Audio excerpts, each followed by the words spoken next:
Hey everyone, thank you again for joining us for another episode of the Liverpool Connection podcast. We're at our favorite Irish pub, BD Riley's here in Austin, Texas.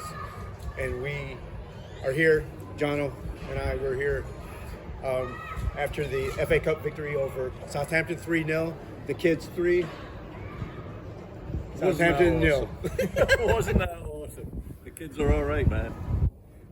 You know, we were joking like, hey, quit passing to Gapco. He's getting in the way. The kids know what they're doing. They're okay. Just get him the ball in the attacking third and get out of the way. Yeah, they did awesome. Gakpo did struggle a little bit, but, you know, let's focus on the positives. Man, Elliot, again, I don't know what he's got in his legs, but for him to run second half too, he just even seemed to step up more. Just almost ran that second half. He must be exhausted, man. You know, it's funny because, you know, obviously at halftime we bring in Konate, and I think he really settled down the defense. Yeah. Nothing was going by him. They didn't have any of the chances that they had in the first half. So it was Konate to Gomez. Gomez just feeding it up to Elliot, and Elliot just running the show. We've said many times, you know, he wants to play that number 10. Yeah. In fact, it seemed like he had license to just kind of drift around from the outside right into the middle. And I do think in that 10 position is where he really excels. It's not necessarily the way we play, but he kind of got a chance to kind of do that more today. And Gomez was just great. He seemed to grow into that role of number 6 more and more the way the game went on. Superb again. You know, we started the game with a youthful team, and probably better that way because it looked like Van Dijk was still on celebrating. You know, he was kind of off the pace a few times there in the first half, created some chances for them, and they really, those first 10 minutes is when they should have really put us under pressure, scored maybe at least 2 goals there. Kelleher comes up big again. Second game in a row, he just making some massive saves back there, and his confidence has to be growing by every game that he gets to play. Yeah. Kelleher, superb again today. Feels like his distribution is also just getting better with each game. I don't know if it's maybe Southampton isn't quite able to press like some top teams, but yeah, his passing out the back was great, and like you say, I think Virgil was a little bit off it. Konate second half though was just outstanding, man. Just was everywhere, just get stuck in to everybody. Hey, take a quick break. Come on, bring the whiskeys in here, guys. Come on, Philip. Got Zach and Philip in here to celebrate. So, cheers. Here's to the kids. They're not old enough to drink, so we'll drink their whiskey for them. Exactly. Cheers. You know, we had mentioned something that, remember when Shaqiri wasn't getting a lot of playing time because he got subbed off. Remember, he got a brace in the first half and he got subbed off because he didn't know the defensive aspect of the game, the pressing. And then these kids come in, and it looks like they've been playing with the first team and having this pressing that they just know where to go. And I mean, in that second half, against a veteran team like Southampton, you know, they're not too far from being in the Premier League, and we harried them all over the park in that second half with the youngsters. Yeah, once we had managed to gain control and shift up the field and press them in there, yeah, the kids did awesome, just buzzing around them, just winning that ball back immediately, and then finding spaces. It was a joy to watch, man. It was like second half. It was like just any other Liverpool team. Yeah, especially after watching us play last year when we couldn't press anybody. We never got close enough to the ball to put any pressure on because we lacked the legs last season. Now we have all the players seem like there's an extra gear in there.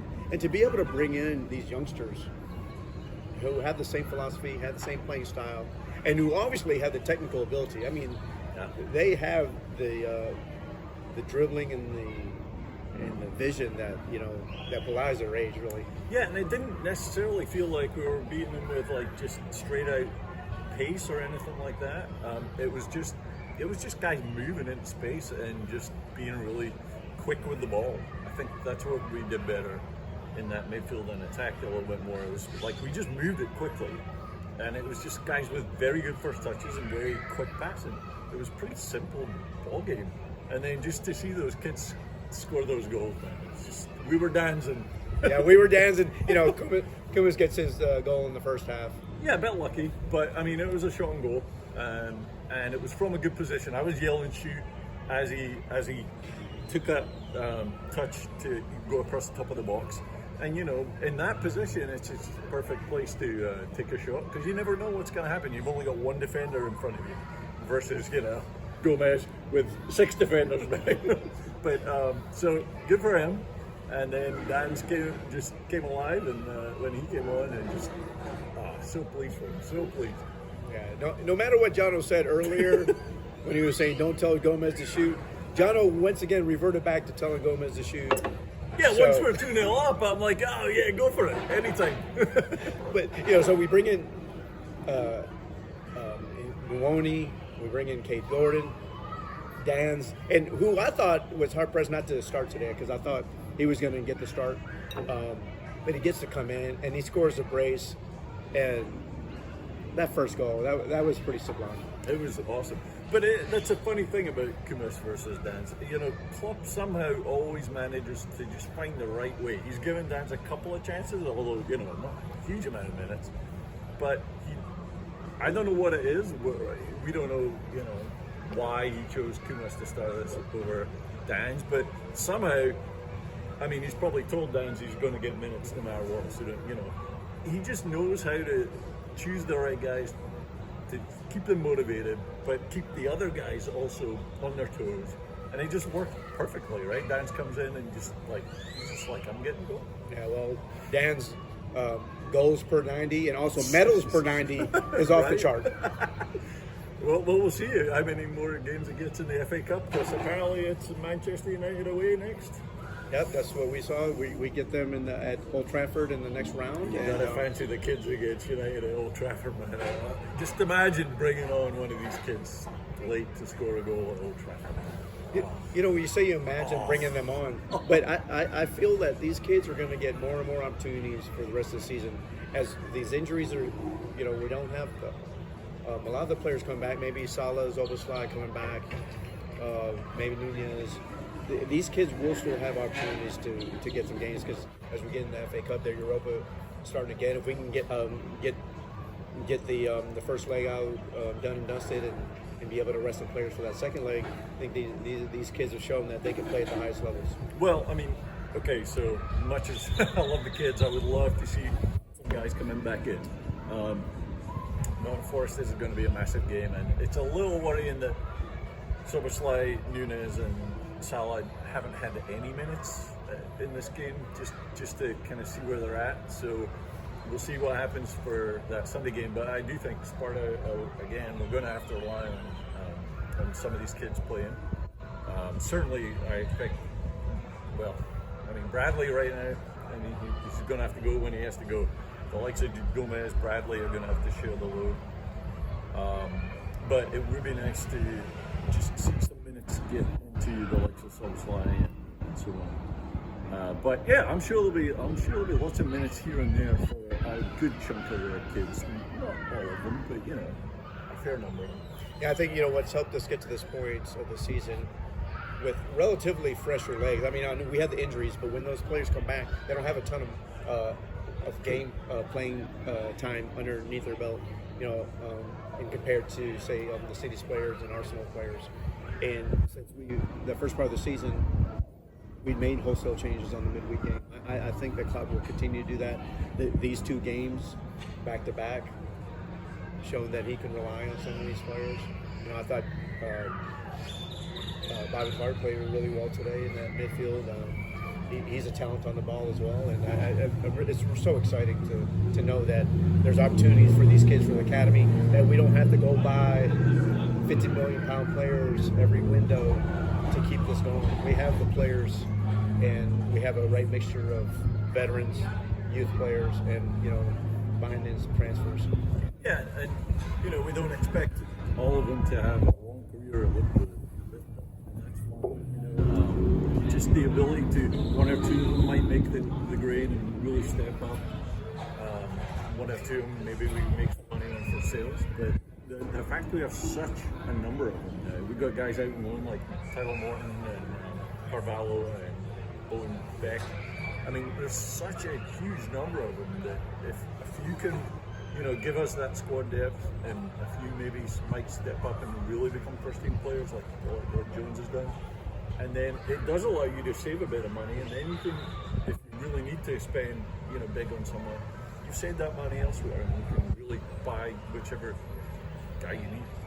I remember when a lot of us were very romantic about losing Melwood as a training facility, but I think this kind of shows just the benefit of having everybody at one facility. They get to train together. The young players are with the experienced players. They're making numbers when they're practicing, and we're already reaping the benefits of that. Yeah, and it's hard to tell from the outside, exactly what that's like. It was always striking to me how the ex-players talked about Melwood, because when you think about it, it's obvious, like, they spend most of their time there. They don't spend most of their time at Anfield. So it's a home for them.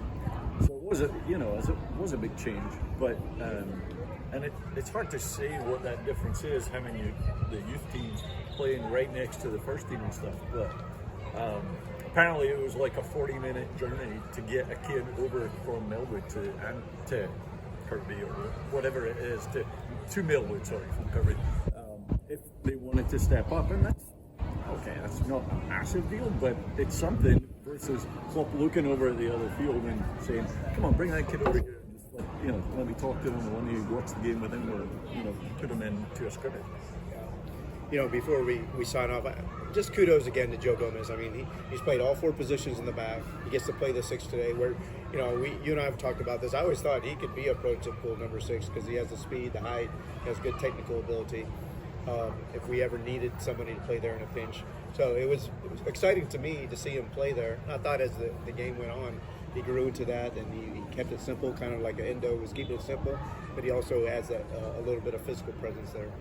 Yeah, absolutely. He definitely grew into it, and there was times in the second half where I think there was a moment when you said to me, like, it was like watching Endo there, because it was over on the left-hand side, and the ball just is up in the air, and he's surrounded by guys.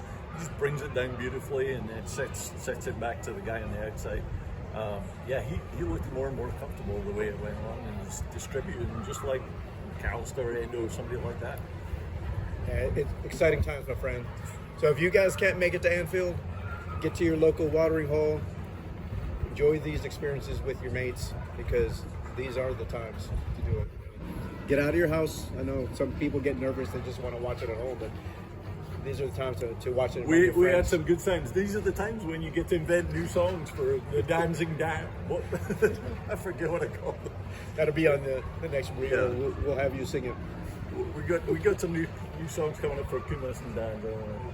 Right. Well, guys, thanks again for joining us. Please subscribe, put on your notifications, like our channel, add some comments. We'll make sure to respond to you. And until next time, cheers. Cheers.